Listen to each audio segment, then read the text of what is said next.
합니다. 나는 가리라, 주의 길을 가리라, 주의 발자취 따라 나는 가리라. 그의 길이 고난의 길이고 그의 길이 십자가의 길인데 그의 길이 생명의 길임을 고백하는 찬양이었습니다. 그래서 초대교회 교인들을 가리켜서 길을 내는 사람들이라고 불렀습니다. 우리는 이미 그 길 위에 서 있는 사람들입니다. 그리고 그 길이 예수 그리스도인 것입니다. 지난 24일에 보수 농객인 정규재 씨가 페이스북에 이런 글을 올렸습니다. 계엄 이후 지난 3개월 동안 우리 사회는 거대한 미치광이들의 행진 같은, 아니 좀비들의 발광 비슷한 상황이었다고 해도 과언이 아니었다. 뇌가 썩은 사이비 목사들이 선지자를 자처하며 뛰쳐나오고 이들 주변으로 오염된 집회들이 바람에 날리고 엄청난 강도로 미치광이 부정선거론이 휩쓸었다. 한국 사회는 하나의 거대한 정신병동이 되고 말았다. 이런 평가는 특별한 사람의 특별한 언급이 아닙니다. 보통의 지식과 보통의 상식을 가진 사람들이 이런 생각을 하고 있는 것입니다. 세상은 사단이 지배하는 곳이기 때문에 세상 사람들이 그러는 건 당연한 일입니다. 그러나 목회자들과 그리고 십자가의 길을 간다고 하는 성도들이 이런 행위를 하는 것은 도저히 용납할 수 없는 일입니다. 지난주에 어떤 교인이 저를 찾아와서 항의를 했습니다. 목사님, 어떻게 훌륭한 인격과 신앙을 가진 목사님들이 그렇게 거리에 나와 말도 안 되는 소리를 할 수가 있습니까? 저에게 계속 따졌어요. 그래서 제가 그렇게 말했습니다. 아니, 집사님, 그분들을 어떤 근거로 훌륭한 인격과 훌륭한 신앙을 가진 사람이라고 단정하십니까? 질문에 어폐가 있습니다. 예수님께도 그랬습니다. 어떤 부유한 젊은 청년 관리가 예수를 찾아와서 묻습니다. 선한 선생님이여. 그러자 예수님께서는 다음 질문을 듣기도 전에 거기에 대해서 반박합니다. 네가 어떤 근거로 나한테 선하다고 말하느냐? 하나님 한 분 외에는 선한 이가 없느니라. 오늘날 많은 목회자들이 성도들과 그리고 다른 목회자들과 정치 권력자들의 그런 눈치를 보느라고 제대로 설교를 하지 못합니다. 말을 해야 되는 상황 속에서 편중만 올리다가 마는 것입니다. 그들이 두렵기 때문입니다. 하나님을 두려워하는 것보다 기득권을 잇는 것이 두렵기 때문입니다. 그러나 선지자들은 하나님께서 말씀을 주심으로 그 말씀을 선포하였습니다. 어느 시대건 선지자들은 미움을 받았을 뿐만 아니라 그리고 마지막 선지자였던 세례 요한은 목배임을 당하기까지 하였습니다. 오늘 본문의 저자인 아모스는 하나님의 부르심을 받아 북왕국 이스라엘에서 하나님의 말씀을 선포했던 선지자입니다. 그의 이름 아모스는 거룩한 짐을 진 자라는 의미를 가지고 있습니다. 원래 그는 드로아 촌에서 양을 치던 목자였는데 또 한편으로는 양을 칠 뿐만 아니라 뽕나무를 기르는 그런 농부이기도 했습니다. 그러다가 갑자기 하나님의 부르심을 받아서 하나님의 말씀을 전하는 선지자로의 삶을 살아가게 되는 것입니다. 아모스 선지자는 정규적인 신학 공부를 하지 않았습니다. 그러므로 가는 곳마다 그는 무시를 당했었고 쫓겨나야 했습니다. 이것이 아모스에게는 견디기 힘든 무거운 짐이었고 거룩한 짐이었습니다. 당시 북왕국에는 수많은 제사장들이 있었습니다. 그러나 하나님께서는 양치기였으며 그리고 농부였던 그 아모스를 불러서 말씀을 전하게 하셨습니다. 왜였을까요? 거짓이 만연하였기 때문입니다. 제대로 된 하나님의 말씀이 선포하지 않으므로 이제 백성들은 목자 없는 양처럼 헤매였던 것입니다. 예수님이 오셨을 때도 마찬가지입니다. 어느 시대를 막론하고 그 시대는 전환기였으며 하나님의 말씀이 없는 시대였습니다. 하나님의 부르심을 받는 아도스 선지자는 뭐라고 말합니까? 돌아오라고 말합니다. 여호와를 찾으라고 말합니다. 너희가 그래야 산다는 것입니다. 그래서 오늘 이사야서 55장 6절과 7절은 말합니다. 너희가 여호와를 만날 때에 찾으라. 가까이 계실 때에 그를 부르라. 악인은 그 길을, 불의한 자는 그 생각을 버리고 여호와께로 돌아오라. 그래야면 그가 긍휼히 여기시리라. 우리 하나님께서 나오라. 그가 너희를 널리 용서하리라. 이사야 선지자도 아모스 선지자와 같은 시대를 살았습니다. 악한 시대를 살았습니다. 이런 선지자들은 하나님의 심판이 다가왔다는 것을 그들은 느꼈습니다. 이미 나라가 망하고 백성들이 모두 죽게 생겼습니다. 그러므로 회개하며 하나님께로 나오라고 말합니다. 그래서 오늘 본문 1절은 이렇게 말합니다. 이스라엘 족속아, 내가 너희에게 대하여 예가로 지은 이 말을 들으라. 지금 한참 잘 나가는 나라입니다. 북왕국은 지금 풍성하며 또한 어느 시대보다도 잘 사는 시대였습니다. 그런데 선지자는 애가라고 부릅니다. 슬픔의 노래를 부르는 것입니다. 그럴 뿐만 아니라 처녀 이스라엘이라고 말합니다. 이스라엘이 결혼을 하지 않았습니까? 그러나 그들은 앞으로 자녀를 생산하지 못할 것이기 때문에 처녀 이스라엘이라고 말하는 것입니다. 그들은 죽기 때문에 처녀 이스라엘이라고 말하는 것입니다. 그럴 뿐만 아니라 이스라엘 중에서 1000명이 싸우러 나가면 10명이 살고 100명이 싸우러 나가면 10명이 남을 것이라고 예언합니다. 90%가 죽는다는 겁니다. 이 예언은 실제로 아수르의 사르곤 2세에 의해서 주전 722년에 그대로 실행되었습니다. 과거소에 미래가 있습니다. 이번에 쿠데타가 성공할 수 없었던 가장 큰 이유는 우리의 과거에 쿠데타를 경험한 적이 있었기 때문입니다. 나하고는 상관없다고 생각할지 모르지만은 많은 양심적인 사람들이 그들로부터 포각 가운데에 억울하게 죽음을 당하거나 감옥에 가야 했던 우리는 아픈 과거를 가지고 있습니다. 그러므로 역사는 현재를 비추는 거울이고 미래의 길을 제시하는 나침판인 것입니다. 우리는 하나님을 믿는 하나님의 백성들로서 역사를 믿음의 관점에서 재해석해야 합니다. 저는 이 상황을 통해서 하나님께서 무엇을 말씀하시는가를 계속 지켜보고 있습니다. 진짜와 가짜를 분리시키고 있습니다. 그리고 하나님의 때가 가까워졌음을 지금 말씀해주고 있는 것입니다.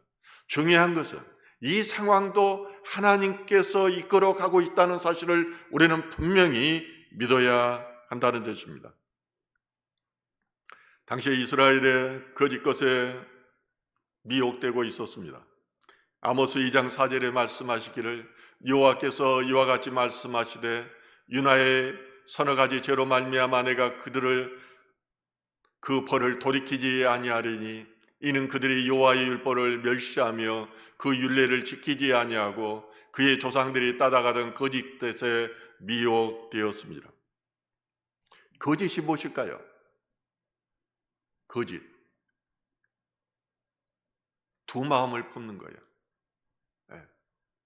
여호와는 유일하신 하나님이고 창조주이신데 그 하나님만 믿는 것이 아니라 두 마음을 품으니까 세상 신도 좋아하고 하나님도 좋아하고 세상을 쫓아가기도 하고 또 성전에 나와서 예배드리는 것입니다. 이스라엘 백성들이 하나님을 믿지 않았던 건 아닙니다. 하나님을 믿는다고 하면서 성전에서 나아가기는 했지만은 그들은 또한 세상에 나가서 우상을 섬겼습니다. 오늘날 무속신앙이 사회 도처에 횡행하고 있습니다. 갑자기 이런 것들이 늘어나고 있습니다. 대중 TV에도 보십시오. 이제는 심지어는 무속인들이 선보는 프로그램까지 생겼습니다. 그 프로그램마다 이런 것들이 늘어나고 있습니다. 사주를 보고 타로 점을 치는 것들, 이런 것들이 아무렇지도 않게 우리 안방까지 들어왔던 것입니다. 이스라엘은 가난한 자들을 멸시하였으며 음란이 일반화된 사이였습니다. 아모스 2장 7절은 말하기를 힘없는 자의 머리를 티끌먼지 속에 발로 밟고 연약한 자의 길을 굳게 하며 아버지와 아들이 한 젊은 여인에게 다녀서 내 거룩한 이름을 더럽히니라고 말합니다. 그들은 같은 형제끼리 노예로 삼지 못하게 되어 있어요. 그런데 빚을 빌렸다가 갚지 못하면 그냥 노예로 팔아버렸어요. 법적인 정의가 실현되지 않았기 때문에 그 시대에도 가난한 자들이 무시당했어요. 착취를 당했어요.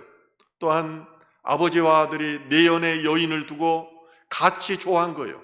그래서 하나님께서는 한 젊은 여인에게 그 아버지와 아들이 다녀서 거룩한 내 이름이 더럽혀졌다고 말하는 것입니다.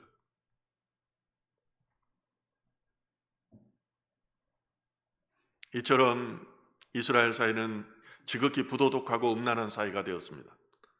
당시 백성들에게 하나님의 말씀에 기갈이 있었으며 삶이 피폐해질 대로 피폐해졌습니다. 왜 우리가 기도해도 기도의 응답이 없을까요? 저는 하루에 서너 시간씩 기도하는 사람뿐만 아니라 7, 8시간씩 기도하는 분들을 봤어요.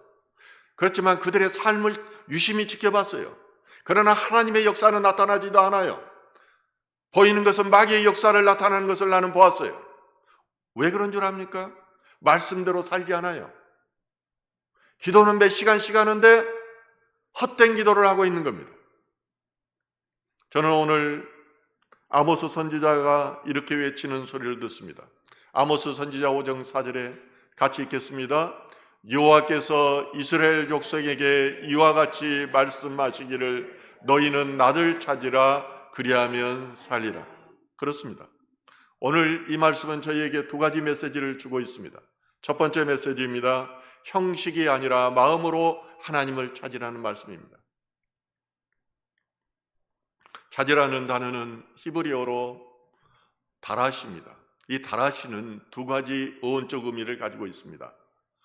먼저는 자주 가다, 탐구하다는 것입니다. 하나님을 우리는 찾는다는 것은 하나님 앞에 자주 나가야 됩니다. 하나님의 말씀을 탐구해야 됩니다. 자, 우리는 시간과 공간 속에 갇혀서 하나님을 제대로 보지를 못합니다. 자, 시간을 우리가 제해버리면은 하나님의 시간 앞으로 우리가 나아가면은 하나님이 보입니다. 하나님이 시작과 끝이기 때문입니다. 그리고 공간은 하나님의 말씀으로 지어진 것입니다. 이 공간을 뛰어넘으면은 바로 하나님의 말씀이 보이는 것입니다. 그럴 뿐만 아니라 시간과 공간을 제해버리면은 은혜와 진리만이 많습니다. 그 은혜와 진리가 예수 그리스도인 것입니다.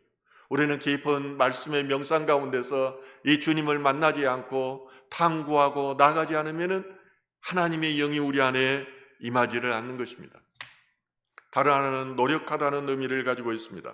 다마시는 노력하다는 의미인데 무엇인가 성취하기 위해서 땀 흘리는 것을 말하는 것입니다. 여러분들이 세상 일하는데 땀 흘리고 수고하지만은 하나님을 찾는데 땀 흘리고 수고해 본 적이 있습니까? 우리가 하나님을 만나면은 첫째 큰 죄들이 분리되게 됩니다. 술 마시고 담배 피웠던 것들이 하루아침에 끊게 돼요. 두 번째는 작은 죄들이 우리 안에 계속 들어와요. 생각을 타고 들어와요. 이게 영적 전쟁이에요. 그렇지만은 계속해서 노력하고 회개하면은 작은 죄들도 떠나가는 것입니다. 그리고 내가 추구해왔던 것들이 배설물로 느껴지는 거예요. 내가 살아왔던 것들이 배설물로 느껴지는 거예요. 그리고 남아있는 것은 무엇입니까? 하나님에 대한 열정만이 남아있어요. 내가 무엇을 이뤄서 내가 무엇을 잘 살겠다, 내가 누리겠다 이러는 것이 아니라 어떻게 하면은 내가 가진 것을 통해서 하나님께 영광을 올릴 것인가, 하나님의 기쁘게 할 것인가, 하나님의 뜻과 하나님 나라를 세울 것인가에 집중하게 돼요. 이것이 바로 노력하는 과정인 것입니다. 신명기 4장 29절에 보면은 모세는 이스라엘 백성들이 가나안으로 들어가기 전에 첫 번째 설교를 합니다. 이 자리에서 뭐라고 말합니까? 너희들이 마음을 다하고 영혼을 다하여 하나님을 찾아라. 그래야면은 만나게 될 것이다. 그냥 하나님은 신이십니다. 그 하나님이 아무나 만나주지 않습니다. 어영부영 교회에 나온다고 해서 하나님께서 특별한 신비의 창을 열어주지 않는다는 것입니다. 혼을 다하고 마음을 다하여서 하나님을 찾을 때, 부르짖어 찾을 때, 회개할 때 하나님께서 만나주시는 것입니다. 그런데 이스라엘 백성들이 어떻게 했습니까? 마음을 다하고 영혼을 다하여서 하나님을 찾았습니까? 몇 시간씩 통성으로 회개하는 기도를 드렸습니까? 이스라엘의 신앙의 문제는 형식적이었다는 데 있었습니다. 하나님을 믿고 우상도 섬기는 일이었습니다. 교회에 나오면서도 몰래 점집을 찾아가는 일이었습니다. 그리고 교회에 나오고 나서 예배를 끝나자마자 세상으로 달려가서 세상의 것들을 즐기는 것이었습니다. 아모스서 5장 5절은 이렇게 말합니다. 베델을 찾지 말며 길갈로 들어가지 말며 브엘세바로도 나가지 말라. 길갈은 반드시 사로잡히겠고 베델은 비참하게 될 것임이라 하셨나니. 이스라엘은 남북으로 갈리고 나서 이제 더 이상 북왕국 이스라엘이 남쪽 예루살렘의 성전에 와서 예배를 드릴 수 없었습니다. 그러므로 가장 성지라고 여겼던 것이 바로 베델이며 길갈이고 브엘세바였습니다. 그곳에 하나님이 임했던 곳입니다. 베델은 야곱이 그곳에서 하나님을 만난 곳이었습니다. 이스라엘 종교의 중심지가 되었습니다. 그리고 길갈은 먼저 이제 요단강을 건너서 돌을 쌓았던 곳이 길갈입니다. 브엘세바는 봐도 아브라함이 여호와의 이름을 부르고 제단을 쌓았던 것입니다. 그런데 이것들이 어떻게 되었습니까? 성지라고 하는 것들이 우상의 숭배지가 되었습니다. 금송아지로 제단을 만들고 그곳에서 예배를 드리는 그러한 곳이 되었던 것입니다. 그러므로 아모스 선지자가 베델을 찾지 말며 길갈로 들어가지 말며 브엘세바라도 나아가지 말라고 말합니다. 그것은 반드시 살이 잡히는 것이 되며 베델은 바로 폐허가 될 것이라고 말하는 것입니다. 하나님의 심판이 임하였으며 하나님께서 받지 않는 예배의 장소가 되었다는 것입니다. 그러나 사람들은 그렇게 생각하지 않았습니다.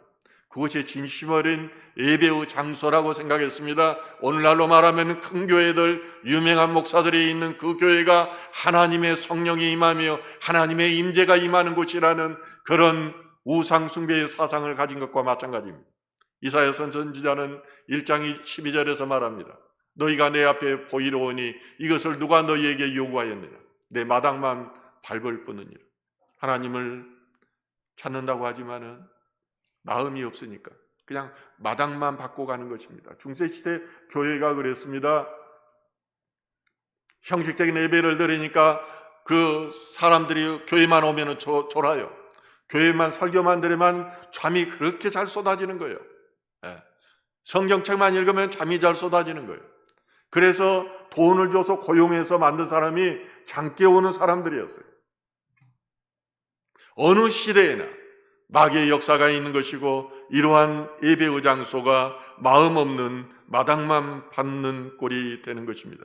그러므로 여호와를 찾으라는 말씀은 더 이상 형식적인 예배 가운데 나오지 말라는 것입니다.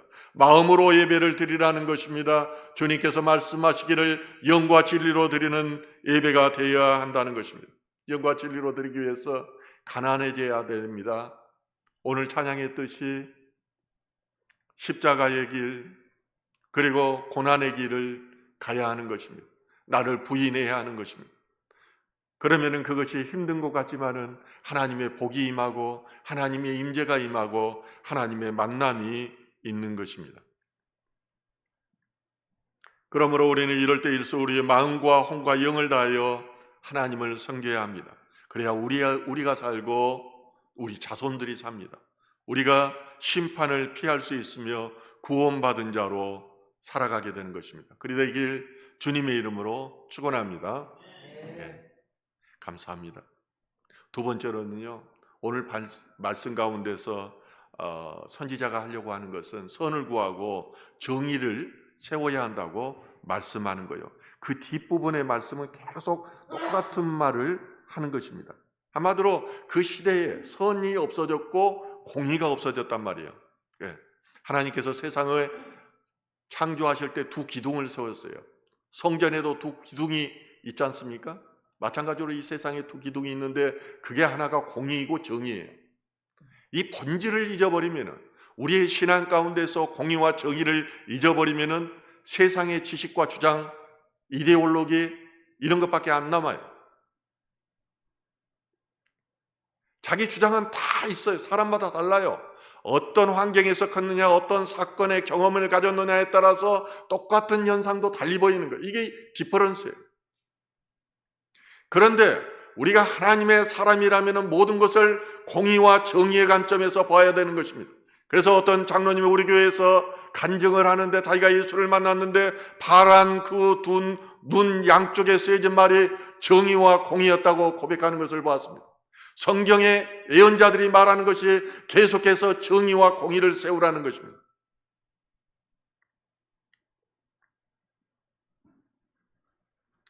목사도 정의와 공의를 눈 감으면 얼마나 하기 좋은 직업인지 모릅니다. 그렇게 보입니다. 그냥 이 말에도 웃고 저 말에도 웃고, 우리 목사님 거룩한 분이다. 예.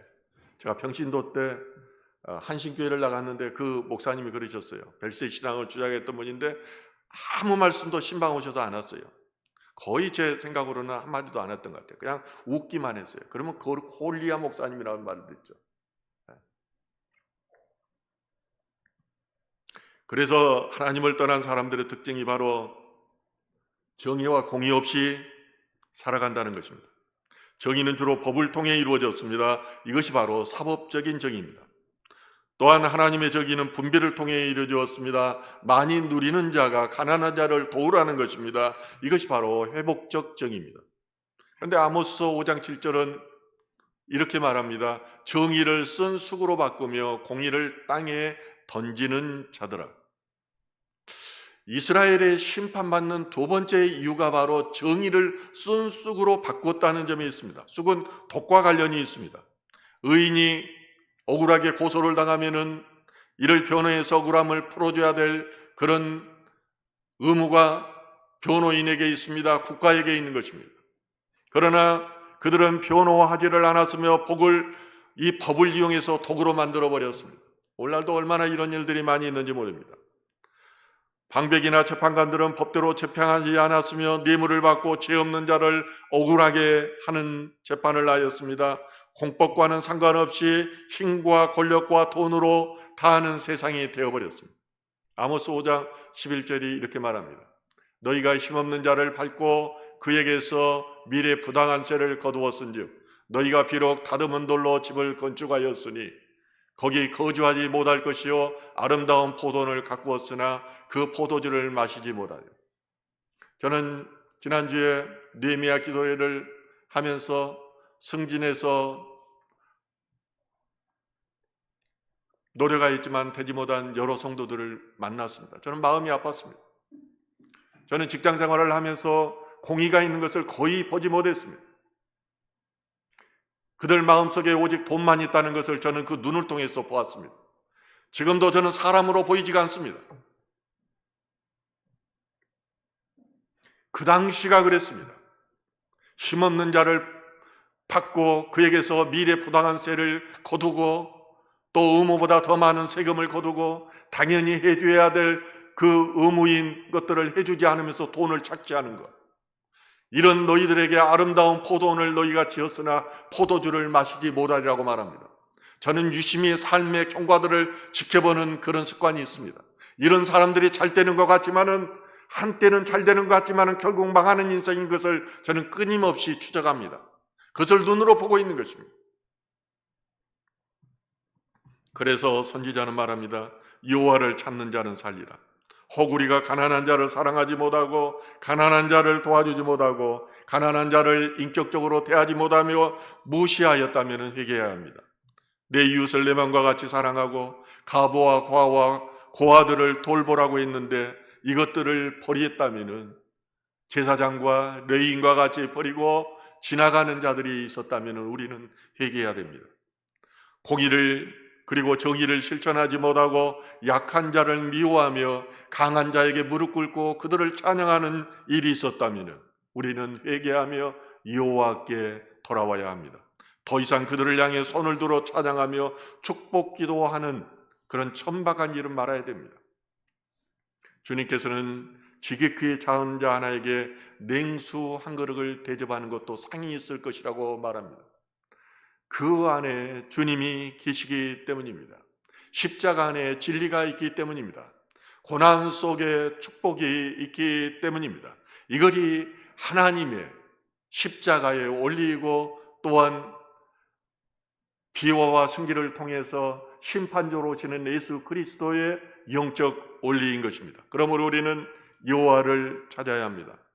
과거의 중독적인 죄로 인해서 하나님 앞에 나오지 못한 자, 세상에서 실패하고 병든 자, 하나님을 거부하고 무시하며 하나님을 떠났던 자, 모두 하나님 앞에 돌아와 하나님을 찾아야 됩니다. 그리하면 살게 될 것입니다. 우리의 미래는 우리가 성경 말씀을 통해서 볼 때 분명한 심판이 있습니다. 주님께서 나팔 불며 구름 타고 오십니다. 1.1획도 틀림이 없습니다. 이러한 때 하나님을 찾고 하나님을 만남으로 하나님의 놀라운 임재 앞에 나가는 저와 여러분 되시길 주님의 이름으로 축원합니다.